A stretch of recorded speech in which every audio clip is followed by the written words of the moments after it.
Si PBBM o si VP Sara? PBBM!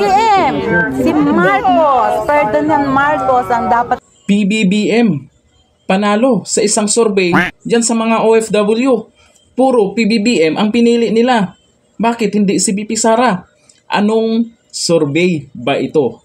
Yan ang tanong. Ito, panoorin natin.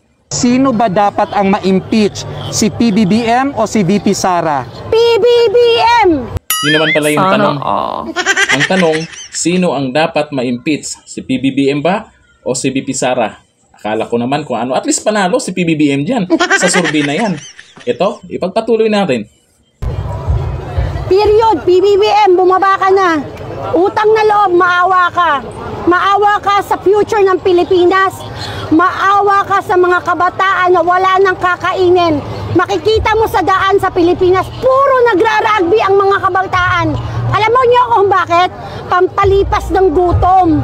Kasi ang mga magulang nila, kung hindi walang trabaho, puro adik. Yan. Yan ang tatak PBBM.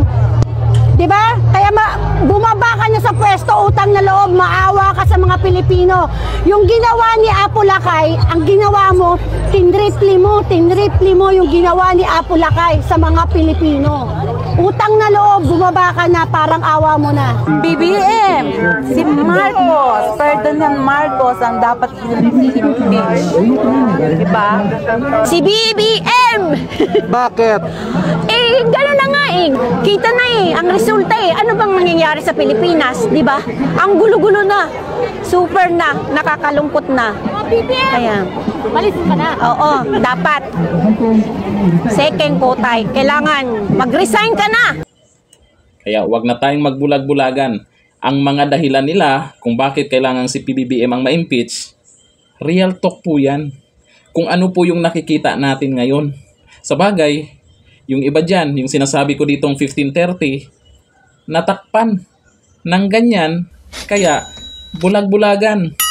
Sa mga hindi pa nakapanood nun, ayun po yung sinasabi nating 1530 ng mga vlogger, ay nabuking po yan dahil na-record yung usapan or yung kalbo ba yun na ganon? May nakapag-record na habang nagpapaliwanag dyan sa 1530, ay nabuking, kumalat po yun at ngayon tumahimik muna para maglaylo. Pero alam na ng lahat kung anong meron dyan sa 1530. Ito ngayon, legit po yan ha. Walang script. Kailangan pa bang bayaran yung mga OFW na yan para sa survey? Hindi nila kailangan yan. May pera yung mga yan. Tapos, may dahilan. Pinaliwanag nila kung ano yung dahilan nila kung bakit kailangang ma-impeach si PBBM at hindi si VP Sara. Dahil sa nangyayari ngayon sa Pinas, dumadami yung nagpupulburon. Dumadami yung biktima ng mga napupulburon. At naging balita ko, naging mura daw ang bintahan ng pulburon. Pag mura, ibig sabihin, maraming stocks. O diba? Sana all. Pulburon lang yung nagmura. Yung bigas, nagmahal pa rin.